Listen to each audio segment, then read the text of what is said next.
Kita ke informasi berikutnya, pemirsa, di mana Menteri Keuangan Sri Mulyani Indrawati mengungkapkan bahwa saat ini masih ada 84.000 desa di Indonesia yang belum terkoneksi internet atau digitalisasi. Ya, bukan hanya desa, puluhan hingga ratusan sekolah di Indonesia juga belum bertransformasi digital.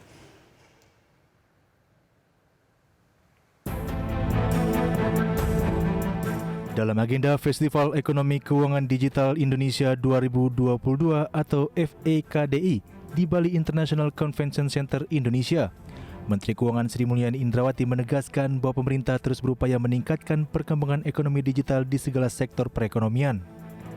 Namun sayang, dalam agenda yang merupakan set event dari presidensi G20, Menteri Keuangan Sri Mulyani bahkan mengungkapkan bahwa saat ini masih terdapat kendala infrastruktur digitalisasi di berbagai daerah. Bahkan sebanyak 84.000 desa di Indonesia belum terkoneksi internet atau digitalisasi. Bukan hanya desa, puluhan hingga ratusan sekolah di Indonesia juga belum bertransformasi digital. Untuk itu, Sri Mulyani mengatakan pemerintah akan terus menggenjot pembangunan infrastruktur digital, baik untuk layanan masyarakat seperti puskesmas, layanan pemerintah, hingga untuk sekolah. Naik UMKM, kita selalu mengatakan UMKM kita 64 juta, namun yang masuk di dalam sistem digital dan sistem informasi mungkin belum seluruhnya. Yang menggunakan transaksi digital mungkin kurang dari 10 juta, hanya 8 juta. Makanya tadi kalau Pak Gubernur juga menggunakan KRIS dan yang lain-lain itu mengakselerasi proses digitalisasi bersama-sama yang dilakukan pemerintah. Di sisi lain, sejauh ini Indonesia sudah meningkatkan digitalisasi.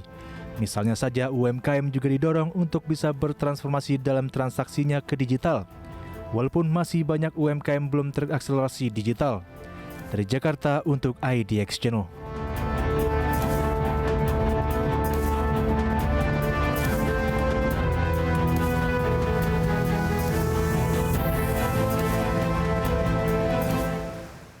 Ya, selanjutnya pemerintah terus mengoptimalkan peluang digitalisasi melalui implementasi sinergi kebijakan ekonomi dan keuangan digital. Pemerintah mengakui perluasan sistem pembayaran digital dan akselerasi digital banking mampu mempengaruhi laju pertumbuhan ekonomi.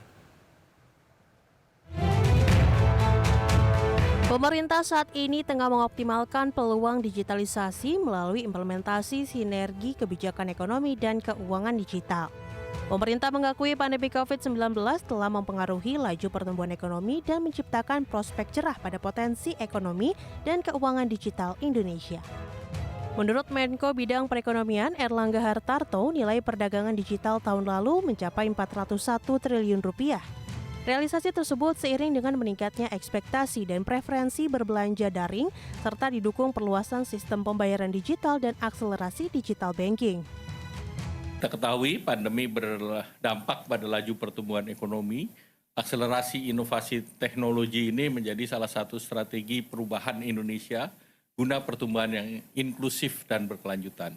Akselerasi digital membutuhkan sinergi dan inovasi kebijakan, termasuk kebijakan publik yang juga akan dibahas di dalam FEKDI ini, dan sinergi antara otoritas, industri, dan masyarakat. Ini terbukti menjaga stabilitas selama pandemi dan mendorong pemulihan perekonomian nasional. Erlangga optimistis potensi ekonomi digital Indonesia pada 2025 diperkirakan mencapai 146 miliar dolar Amerika dan naik 8 kali lipat di tahun 2030. Dari Jakarta, Tim Liputan, IDX Channel.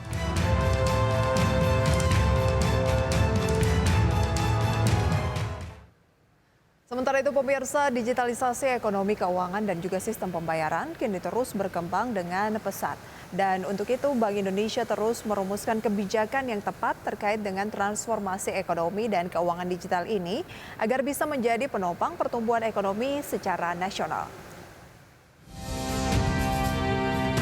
Sinergi dan kolaborasi antara otoritas dan industri keuangan terus menjadi sorotan Bank Indonesia dalam mengoptimalkan manfaat digitalisasi dalam mendorong pertumbuhan ekonomi. Terlebih lagi, pemulihan ekonomi Indonesia sangat didukung dengan cepatnya penerapan keuangan digital. Gubernur Bank Indonesia Peri Warjio mengatakan perkembangan bisnis perdagangan elektronik atau e-commerce melesat 31% menjadi 536 triliun rupiah pada tahun ini. Lebih lanjut, uang elektronik naik 18% atau setara dengan 360 triliun rupiah pada tahun 2022. Di sisi lain, potensi ekonomi dan keuangan digital pada 2025 diperkirakan mencapai 146 miliar dolar Amerika atau setara dengan 2.184 triliun rupiah. Tentu saja dengan potensi tersebut, Peri Warjo meyakini bahwa Indonesia bisa berhasil keluar dari krisis akibat pandemi COVID-19 dengan mendorong peningkatan ekonomi dan keuangan digital. Integrasi data itu menjadi penting karena digital is about data. Itu sangat penting, tapi lebih dari itu adalah juga human resource, SDM. Bu Menteri menyebut itu, Pak Menko Perekonomian menyebut itu, saya menyebut itu, juga Pak Menko menyebut seperti itu. Nah, dari sini memang betul sekali bahwa di sini tidak bisa hanya secara nasional. Karena ujung-ujungnya adalah di berbagai daerah. Untuk itu, Gubernur Bank Indonesia berharap adanya optimalisasi penguatan sinergi dalam mempercepat akselerasi keuangan digital di Indonesia, serta pemulihan ekonomi Indonesia berbasis penerapan keuangan digital. Dari Jakarta, ADX Channel.